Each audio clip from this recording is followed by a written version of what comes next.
Olá, meu nome é Manuela Catunda, eu sou residente de Endocrinologia e Metabologia do Hospital Universitário Walter Cantídio e o tema da sexta-feira metabólica de hoje é diagnóstico e classificação de diabetes. Bom, o diagnóstico da diabetes é estabelecido baseado na hiperglicemia, que pode ser constatado por algum desses métodos: a glicemia plasmática de jejum, a hemoglobina glicada pelo método da cromatografia líquida de alta eficiência e o teste oral de tolerância à glicose após sobrecarga de 75 gramas de glicose. Classicamente, a gente usa os valores após 2 horas dessa sobrecarga oral, mas baseado nessa meta-análise que incluiu mais de 35 mil pacientes, a International Diabetes Federation já estabeleceu como critério diagnóstico os valores padronizados após 1 hora dessa sobrecarga oral, que demonstraram aplicabilidade e acurácia equivalentes ao teste após 2 horas. Bom, tipicamente, nós temos alguns sintomas de hiperglicemia, mas frequentemente a gente estabelece o diagnóstico de diabetes no paciente assintomático que realiza um exame de rastreamento de rotina. Os sintomas típicos são aqueles 4 Ps, ou os polis, que a gente conhece: polifagia, polidipsia, poliúria e perda de peso, mas alguns sinais sugestivos também podem estar presentes, como noctúria, uma queixa de visão turva, cansaço, má cicatrização de feridas e infecções de repetição, especialmente candidíase e periodontite. Bom, baseado nos testes diagnósticos, temos alguns valores de referência para corte de diabetes. A glicose plasmática de jejum em valores maiores ou iguais a 126 mg por decilitro. O TOTG de 75 gramas com valores de 1 hora maiores ou iguais a 209 mg por decilitro e de 2 horas maiores ou iguais a 200. E a hemoglobina glicada maior ou igual a 6,5%. Naquele paciente que está com sintomas típicos de diabetes, algum dos 4 Ps, que apresenta uma glicemia plasmática, ao acaso, maior ou igual a 200 mg por decilitro, nós também podemos estabelecer o diagnóstico sem necessidade de ter 2 ou mais exames alterados.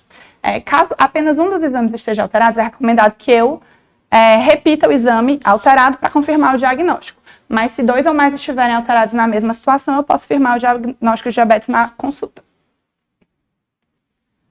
Bom, em relação à pré-diabetes, que é classificada como aquela hiperglicemia que ainda não fecha critério diagnóstico para diabetes.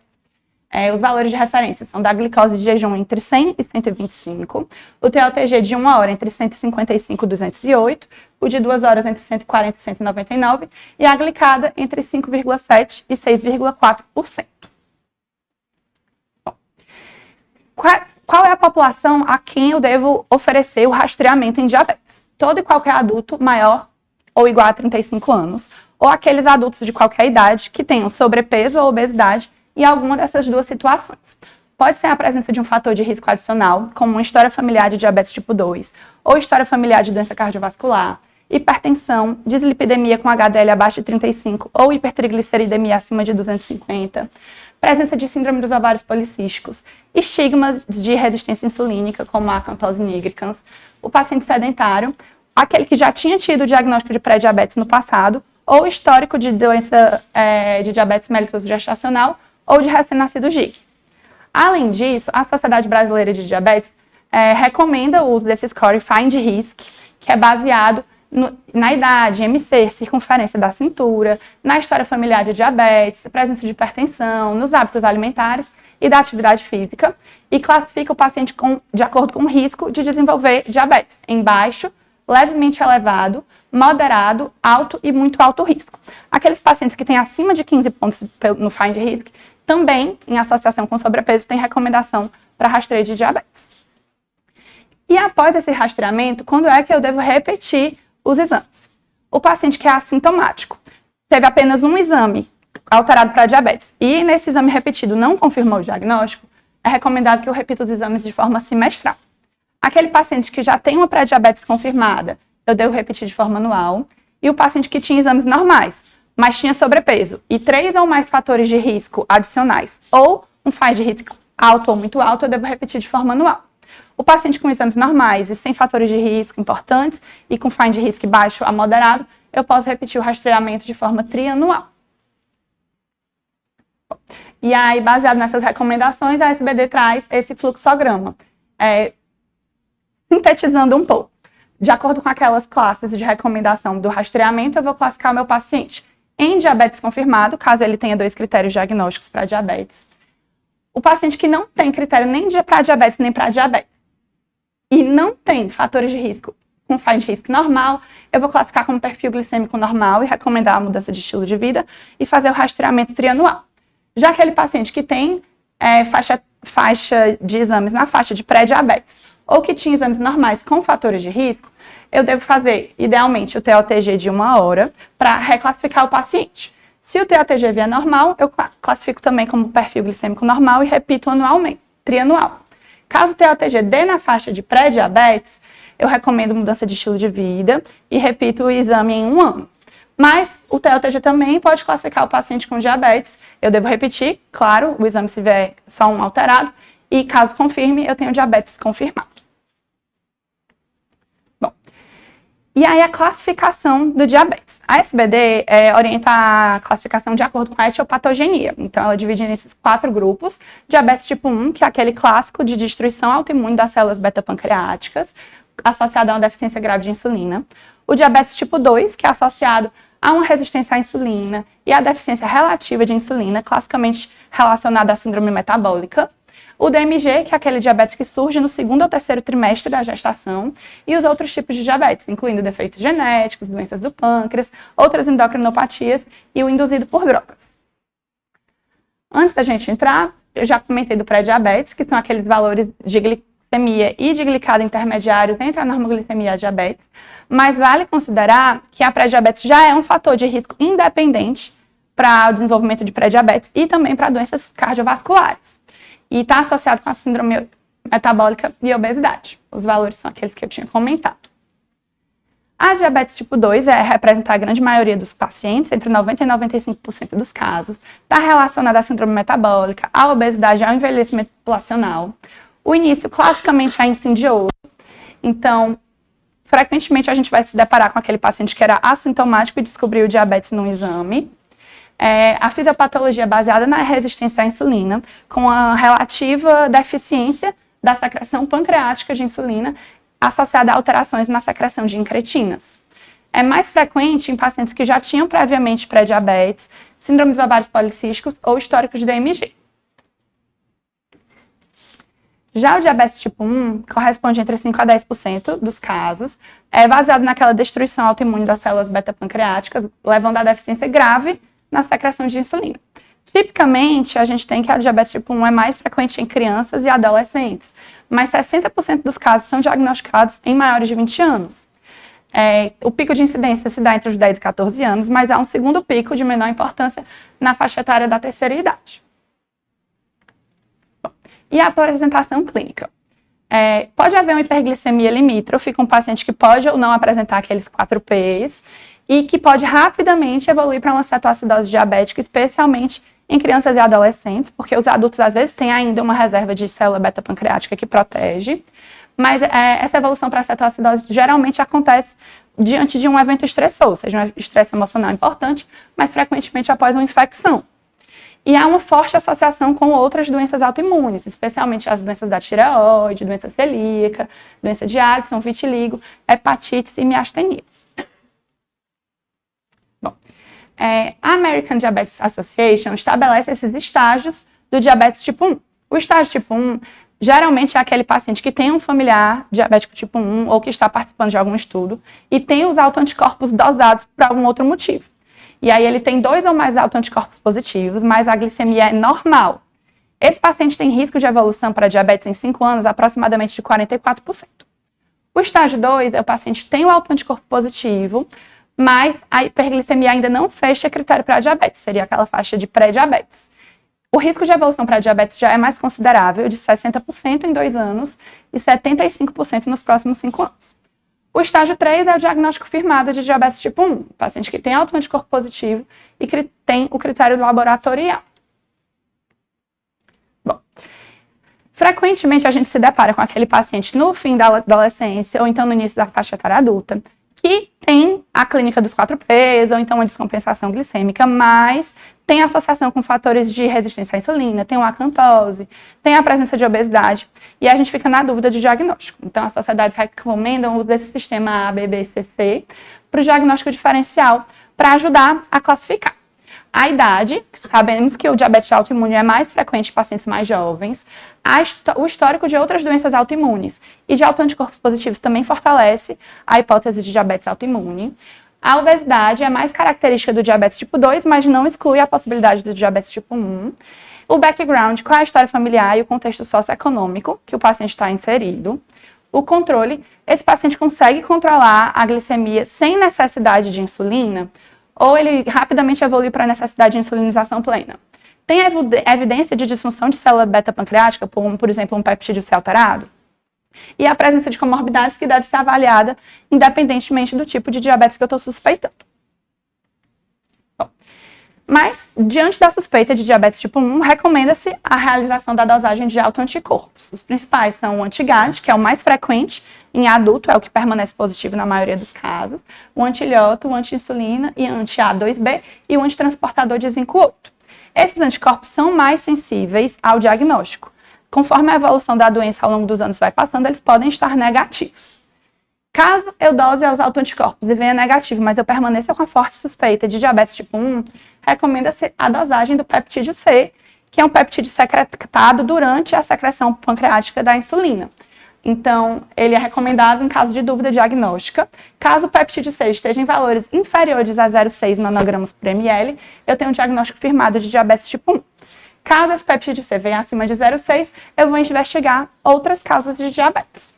Vale lembrar que o peptídeo C deve ser idealmente realizado após 5 anos de evolução de doença, porque pode haver uma função residual das células beta-pancreáticas. E, idealmente, deve ser realizado com o diabetes razoavelmente controlado, sem muitas hipo e hiperglicemias. Outro tipo de diabetes autoimune, que é o LADA, que é o diabetes latente do adulto, é caracterizado por uma sobreposição de características, tanto da diabetes tipo 1 quanto da diabetes tipo 2.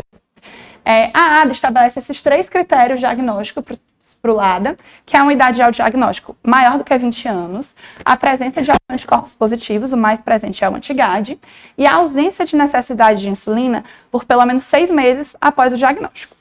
A SBD também traz, baseado nesse estudo, critérios de suspeição clínica de LADA. Então, é o paciente que tem menos de 50 anos, que se apresenta com sintomas agudos de diabetes, tem um IMC normal e tem história pessoal de autoimunidade ou história familiar de autoimunidade. Na presença de 2 ou 3 desses critérios, tem uma sensibilidade alta e uma especificidade moderada para a gente ter diagnóstico de LADA em associação com os autoanticorpos positivos. Já o MOD, que é o diabetes monogênico, é uma herança autossômica dominante e é um defeito genético em um único gene que afeta direta ou indiretamente a secreção de insulina. As principais características são aquela hiperglicemia precoce, antes dos 25 anos de idade, com história familiar de diabetes antes dos 25 anos de idade em pelo menos 2 ou 3 gerações. Os autoanticorpos devem estar negativos e o peptídeo C deve estar em valores superiores a 0,6. Recomenda-se o uso dessa calculadora, MOD Probability Calculator, para predição de risco de diabetes, tipo MOD. Estima-se que na população brasileira, caso a calculadora dê em valores iguais ou superiores a 60%, nós temos recomendação de pesquisa de painel genético para MOD. Os principais genes do painel genético que nós temos descrição são o MOD-ECK, que é o mais comum, cursa com hiperglicemia de jejum, frequentemente assintomática, que geralmente não evolui para complicações nem micro nem macrovasculares. O MOD-HNF4A e 1A é aquele MOD que classicamente tem boa resposta ao tratamento com sulfonilureia, e o HNF1B é aquele que geralmente está associado com uma formação urogenital. Tem muitos outros descritos, eu trouxe os que cabiam mais citar. E o diabetes neonatal é aquela hiperglicemia persistente que surge nos primeiros 6 meses de vida. Geralmente ela está associada a uma mutação de um único gene, mas nós temos mais de 30 genes descritos podendo causar diabetes neonatal. Essa mutação gera deficiência ou alteração na secreção de insulina pelas células beta-pancreáticas. Recomenda-se a solicitação do painel genético para diabetes neonatal para confirmar o diagnóstico. Nós temos tanto o diabetes neonatal transitório quanto o permanente. Eles se equilibram na frequência. O transitório é causado por essa mutação. Geralmente, ele cursa com hiperglicemia controlada após algumas semanas a meses do diagnóstico, podendo reincidir durante a infância. O diabetes neonatal permanente é causado por uma mutação na bomba de potássio das células beta-pancreáticas e cursa com hiperglicemia persistente que exige tratamento. Outras formas raras de diabetes têm a síndrome de Wolfram, que é uma herança autossômica recessiva, que cursa com diabetes mellitus, atrofia óptica, surdez neurosensorial e associação com diabetes insípidos. É confirmada por teste genético, mas há uma alta suspeição quando há a presença associada de diabetes com atrofia óptica. O diabetes mitocondrial corresponde a menos de 1% dos casos de diabetes em crianças. É causado por essa mutação, por essa translocação, e a suspeita deve ser levantada durante a presença de diabetes em associação com surdez. E é uma doença familiar materna, por ser mitocondrial. Causas de diabetes secundário.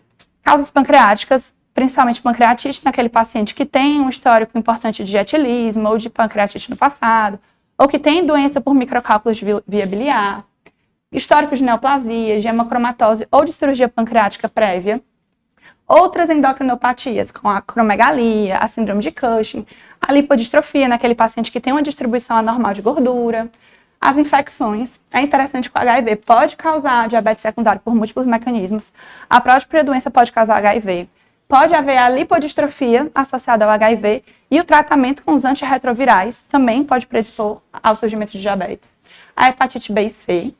O uso de medicamentos, principalmente corticoides, tiazídicos, antipsicóticos típicos, estatinas, os antivirais, e algo que a gente se depara frequentemente aqui no ambulatório, que é o uso de imunossupressão, antineoplásicos e análogos da somatostatina.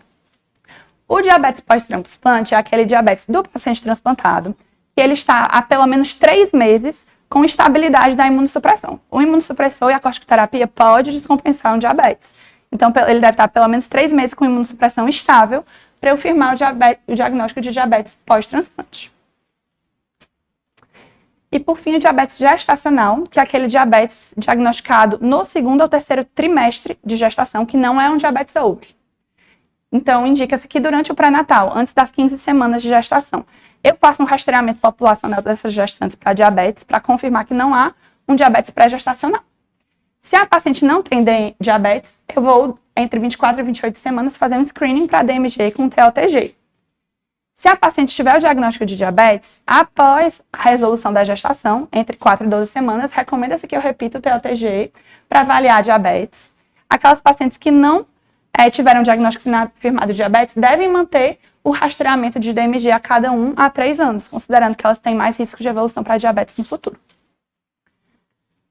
E aí a SBD também traz esse outro fluxograma para o diagnóstico de diabetes no adulto jovem. Se o diabetes é iniciado antes dos 6 meses de vida, eu vou investigar o diabetes neonatal. Caso não, eu vou avaliar a presença de outros sinais que me sugiram uma suspeita de diagnóstico de diabetes secundário, aqueles que eu havia comentado. Se não há a presença de situações clínicas sugerindo diabetes secundário, e eu estou com um paciente jovem suspeitando de diabetes autoimune, vou solicitar os autoanticorpos. Caso positivo, ele é classificado como diabetes tipo 1A. Se os autoanticorpos forem negativos, recomenda-se a dosagem do peptídeo C após 5 anos do diagnóstico. Se ele tiver em valores inferiores a 0,6, classificado como diabetes tipo 1B. Mas caso esteja acima ou igual a 0,6, eu vou avaliar as outras causas de diabetes. Se há sinais de síndrome metabólica, associação com hipertensão arterial, eu provavelmente estou diante de um paciente DM2. Caso não, eu vou avaliar sinais indicativos de lipodistrofia e de síndrome de resistência à insulina. Mas caso eles estejam ausentes, eu vou avaliar a possibilidade de diabetes monogênico, seja pela diabetes mode calculator, mas também recomenda-se a dosagem dos testes genéticos para o diagnóstico de diabetes. Essas foram as referências utilizadas.